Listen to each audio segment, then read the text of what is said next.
Welcome to Tech Talk Tuesday, brought to you by Idaho Public Television and Montana PBS.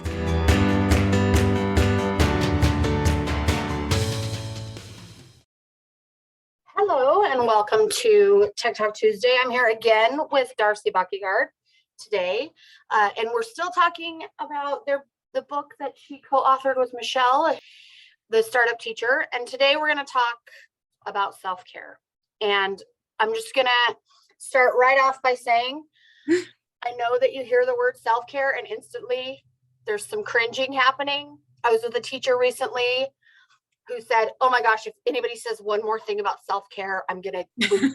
And so, and honestly, I think there's, kind of this general feeling, and what I'm hearing from teachers also is that, like, I'm tired of hearing that self-care is the solution, right, to things that are happening in education. So let's just chat about that for a minute. It's true. We do need to take care of ourselves. But like so many things that happen in education, these buzzwords start to become meaningless. And for me, it tends to be because there's no support, there's no strategies, there's no follow through, there's no really enabling of, like, okay, if we think self-care is so important, we're going to dedicate all of our PD time this year to just allowing teachers to nurture themselves and, do self-care during our dedicated professional development time. Like, if that step was taken, I think that would be totally different Now people would be putting their money where their mouth is, but no one ever just says, okay, and so now here's the time that we're going to use to do that. We're going to trust you as educators to identify something that you think would be helpful to you. We're going to provide these resources. We're going to have some options here that we will provide. Like, we're going to have we're going to bring in a meditation expert who is going to teach us how to meditate. We're going to start a school-wide meditation program. Like, it's just all of these things. To me, it's that there's a lot of talk and there's not a lot of walk to back that up. And so it ends up just becoming another mandate that is put on teachers, just another thing that we're supposed to just figure out on our own and take care of. And I think that's why it becomes meaningless, because we don't have the time or the energy to take care of anything else. Right. Like, that's why people are getting so burnt out. There are things that we could do as systems. And I know I'm like saying, but I truly believe the strategies in the Startup Teacher Playbook could be used to help solve some of these problems of saying, all right, what needs to happen so that teachers have the time and support to take care of themselves? Maybe part of it is making sure that teachers don't have extra duties. So they have enough time to get their prep work done. But in the Startup Teacher Playbook, one of the things that we just talk about really is, what are you nurturing in yourself? So it's less about like the fluffy self-care that I think, at least for me, I start feeling like this is what people mean by self-care is take a bath, go get a massage, do something relaxing, which is also self-care for a lot of people. But what we talk in the book is more about those traits that make you a great teacher. What of those traits are you nurturing, and what is getting neglected? And I say neglect with as much compassion and care as I can, because as I just said, I also understand that sometimes you're not even staying home when you're sick, because it's so much harder to take care of yourself than it is to just go to school sick. So I get it that you're in crunch time and sometimes you're in full-blown crisis mode. So things have to get put on the back burner. But for us, when we talk about self-care, we're talking about what are those traits that you need to nurture so that you are at your most optimized, And at the risk of sounding cheesy, I'm also going to throw in there, what do you need to nurture so that you're at your most joyful as a teacher, so that you can come to teaching with purpose, with joy, and with focus. And I just don't think that approach is being emphasized when people are talking about generic self-care. Yeah, and that's what I love. I was just re-looking. That's why I'm looking down here. I was just going through your book again. We did a book study both in Idaho and Montana this summer using your startup teacher book. And there's an entire module in the book on self-care.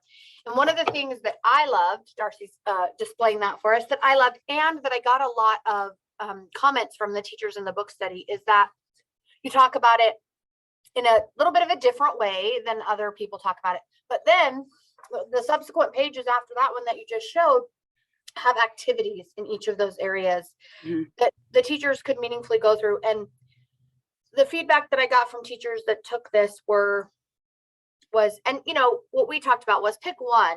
Don't try and focus on all of them. Pick one thing that you think you'd really like to focus in on throughout the school year, and then go through the activities. And what they felt like was that having these activities helped them figure out how to take care of that specific thing. And I think you hit on it when you said, I think that's where we're lacking. Administrators, people are just saying, oh, you need to take care of yourself. Well, but I don't know what that means entirely. And, you know, when you're a mom or a dad, or, you know, and a teacher, and you're managing your own life, and it's hard to do that. And so what I loved about this was just that there were concrete activities, and it really sort of guides you through, here's what you can do. Yeah. And I want to emphasize, some of these are no-brainers that don't take that much time. You know, one of the areas that we talk about is that you need to nurture your heart. You know, why did you become a teacher in the first place? What is it that drives you? And some of that is simply keeping that little file of notes from students and colleagues, and those little, you know, touches, those little hugs that people have given you, making sure you're holding on to those, but then having a system where you actually go back and look at those, so that you're getting that reminder and you're getting your cup refilled a little bit from time to time, instead of just giving so much of yourself. For me too, and this ties back into the whole purpose of the Startup Teacher Playbook, I can only speak for myself. In my 11, 12 years in the classroom, I started feeling particularly burnt out when it felt like I was spinning my wheels, or I wasn't making headway on something that wasn't working. And when I felt like, because there were times as a high school English teacher where I would look at the curriculum that I was required to teach, and I almost felt like I was doing more harm than good, because I would have these students sitting in front of me who were reading at a 5th and 6th grade level, and I was required to teach them Macbeth, and I was required to teach them Beowulf and Canterbury Tales and these things. And I feel like I could differentiate my butt off, but there's a certain amount where this just isn't helpful to them. It's at a comprehension level way beyond what they can read. So we have to decode every single sentence together, which is a good strategy to learn, but gets old fast. And I just felt multiple times, and that's when I would get the most discouraged and burnt out, is when I felt like I had no control, when I had no autonomy, when my skills and knowledge as an educator were not being heard, let alone valued. And for me, that's one of the purposes of the Startup Teacher Playbook. Yes, we have this whole module specifically on self-care, but I honestly think that the book functions, if you work on a project that's important to you and you fix something in your classroom, to me, that's nurturing all of the startup teacher traits, those 5 traits. Because we talk about needing to have heart, optimism, curiosity, confidence, and vulnerability.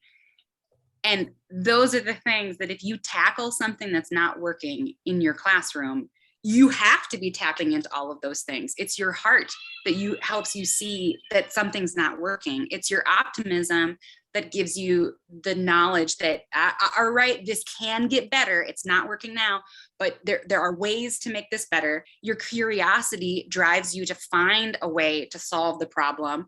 Your confidence allows you to know that it's okay, as Michelle was saying in our last conversation, it's okay if I fail. It's okay if this doesn't work. I'm going to try things, and that's fine. And it's your vulnerability to take those risks and try something new and put yourself out there, put your ideas out there. All of these traits were chosen by us because they are the things that we saw people who were willing to run with projects modeled, and like it was clear that they were living all of these traits. These traits were being nurtured.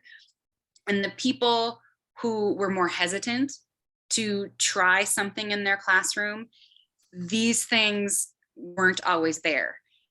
And I want to be clear, it was usually because of experiences, what I was saying, it was not through any fault of their own. A lot of teachers are told no so often, and their ideas are shut down, that for me, that was killing my joy of teaching.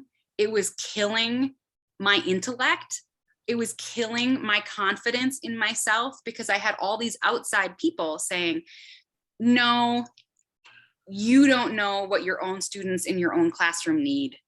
We know what they need. And no, you can't try that because that's not what we're doing right now. So there were all of these no's, and I kept feeling this, and I would hear it from colleagues. And so by tapping into those things and solving problems, for me, how my brain works, that was the ultimate in self-care, because it renewed my passion as an educator. It made me feel like I was serving the people that I was supposed to be serving. And those moments were what I needed for self-care. But I also acknowledge at different points in my life, what I would need for self-care would change. But by and large, I felt the most burnt out when I felt unheard, undervalued, or that I wasn't truly serving my students. And I think this whole process, the educator canvas, allows you to get back to why you probably became a teacher in the first place. And for me, that's the ultimate in self-care. Getting my purpose and back. I love the being able to identify which of those areas you're sort of struggling with.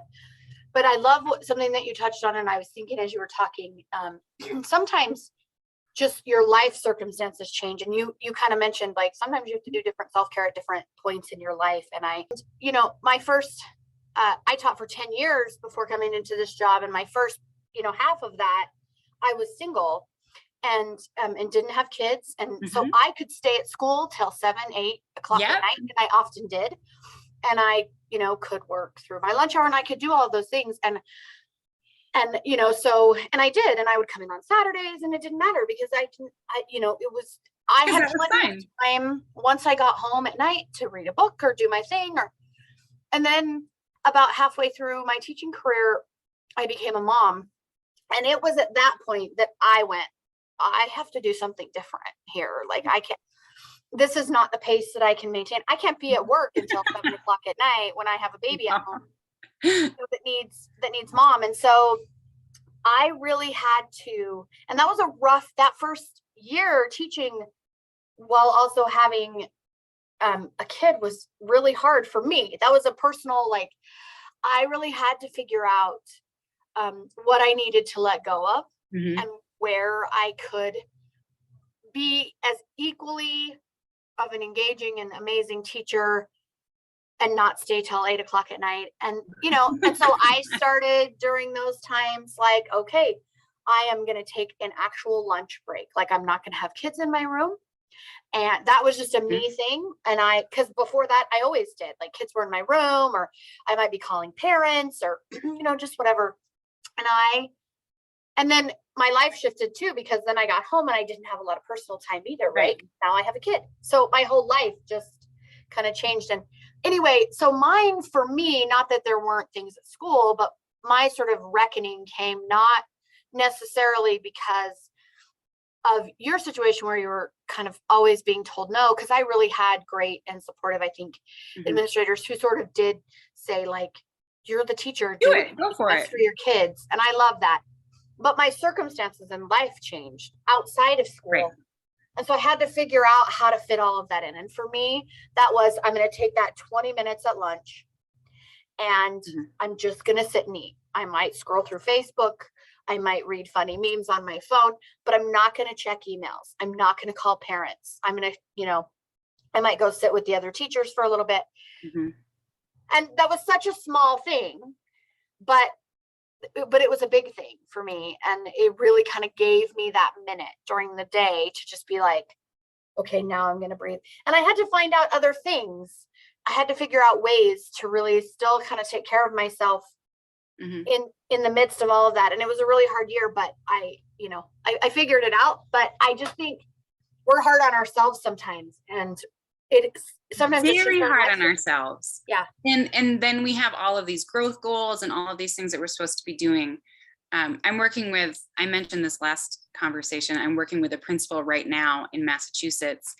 And because of how the last 2 years of school have been going, she is doing what I was alluding to. She is using professional development and staff meeting time for staff to set any goal they want. Nice. And it could be a personal goal. It could be a classroom goal. It can be whatever they want. That's cool. And they're using the Startup Teacher Playbook to then work through those goals. So she's giving them the time, she's giving them a strategy, and they are sharing their goals with each other. They have a shared Excel sheet that they're putting everything in, a shared spreadsheet they're putting everything in. And some of the goals are totally curriculum driven. I'm going to figure out how to implement this. Most of them were, I'm going to learn how to meditate and make sure that I'm meditating 3 to 5 times a week, take care of myself.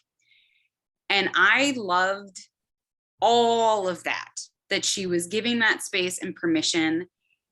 And I think sometimes when we as teachers can feel I'm not giving enough, I will just say for myself, I would frequently feel like I'm not giving enough. But it became, I felt like I wasn't giving enough as a daughter. I wasn't giving enough as a partner. I wasn't giving enough as a teacher. I wasn't giving enough as a coach. I wasn't giving enough as an aunt, as a sister, all of those hats that you alluded to.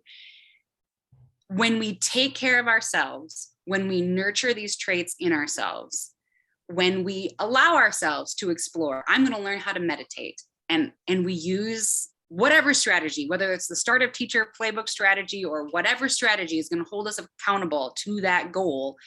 When we do that, the trickle down effects are incalculable for our classroom, because if you are of more sound mind and body, it's going to impact how you teach. So I'm saying this because I think sometimes I felt selfish if I was taking time to do something for myself. And that is not something that I wanted to feel. And I need to remind myself that sometimes by focusing on those things, like it's January, I'm starting a 30-day yoga challenge that I do every January with this online yoga instructor. I need that 30 minutes every day. If I have that 30 minutes every day to take care of myself, I'm going to be a better mom. I'm going to be a better partner. And even though I'm not doing the yoga for my kids or for my class or for my husband, by taking that time to take care of myself, everyone is going to benefit. I love that, because I think teachers are just naturally caregivers. We're naturally unselfish. We think about everybody else and we want to make sure everybody else around us is taken care of. And I had a rough time when I shifted, and I would feel so guilty that I was just sitting in my room eating lunch, like not talking to anybody. And how dare you take 20 minutes to actually eat? Because some kid might need help with math, or some parent might, and it really was a struggle for me. And then I think the other thing that we have to, and this is a hard thing, but I just think we have to be mindful of the fact that we are not our colleagues. And so everybody is in a different place in their journey. And that was the other thing for me, is that I would see my colleagues having kids in their room for lunch, and I would just go in my room and shut my door. And then I would feel so guilty because I should be doing what they're doing. Right. But they were in a different place in their life. Those colleagues that I was looking at were empty nesters. And their kids were gone, and they didn't we have have different strengths, Yeah. and we have different needs at different times. And I think the same thing that makes innovation hard is what makes self-care hard. There are times in your teaching career where you don't have time to innovate. You don't have time to problem solve. You have time to do the basics of what is required to survive for yourself, for your life at home, for your classroom. And That's okay. that's fantastic. Yep. That's what you need to do right now. If you can carve out 10, 15 minutes a day, most of the activities, if you do need a resource, like things in the Startup Teacher Playbook, they're short.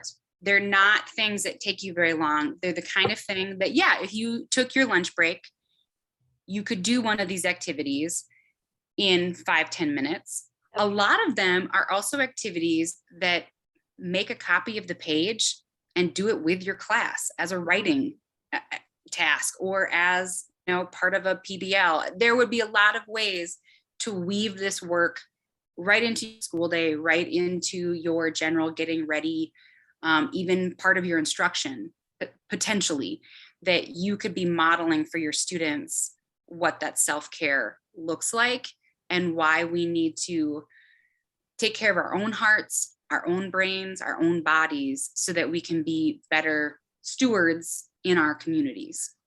I love that. And I can't say enough good about those chapters. And I won't lie, like when we started reading this book this summer, I was like, oh my gosh, there's a whole lot. Another self-care. Are you kidding me right now? But Darcy and I have been friends for a long time, and I love her, so I was like, I'm gonna read it, and I loved it. I went into it a little bit like another self-care thing, and then came away from it, having done a couple of the activities and figuring out what I needed to do, and really loved it. And then, like I said, I got really great feedback. So if nothing else, if you get nothing else from this tech talk, I hope it's self-care. But what I loved about it that you said, Darcy, is they're not huge activities. And sometimes we think it has to be, right? Like you were saying earlier, we got to draw a bubble bath, we got to schedule an appointment, go get a massage. It doesn't have to be that. It can be just take 10 minutes and meditate during lunch for a minute if you can, or whatever it is, but just find a small way to fit that into your schedule and having a concrete, so to nurture my own curiosity right now, and I need to write them down because that's a key part of any goals. But I've been thinking about how can I be a better mom, a better partner, a better teacher in 2022 than I was in 2021. Because I really struggled at times. I have 3 2-year-olds, and I've just had some days where I just feel totally overwhelmed and exhausted and just out of it. And one of the things that I need to do to take care of myself is nurture my curiosity. That has been totally, my personal passions have been put totally on the back burner because I have 3 2-year-olds. So one of my goals is very concrete, very manageable, right? If you've read anything about cognitive behavior therapy, which has been long proven to be one of the best ways to handle anxiety, depression, and myriad other mental health challenges. And so I've been reading a cognitive behavior therapy book. It's set meaningful, tangible goals. And the Educator Canvas can help you do that. So one of mine is to read one professional education related article a week. Just one. I'm not saying one every day. I'm saying I'm going to make sure that once a week I read a blog, an article, watch a video like a Tech Talk Tuesday, something that keeps me connected and keeps me thinking about what education could be. And by nurturing that curiosity, I think that will be very helpful for me. Well, Darcy, this has been awesome. Thank you so much. I seriously, and I think I say this every time, but I can't say enough good about the Startup Teacher So thanks for joining us. And next week we'll be back with Michelle, the other co-author of The Startup Teacher, and she'll be talking about ways that you can be a teacher leader. So thank you so much for joining us.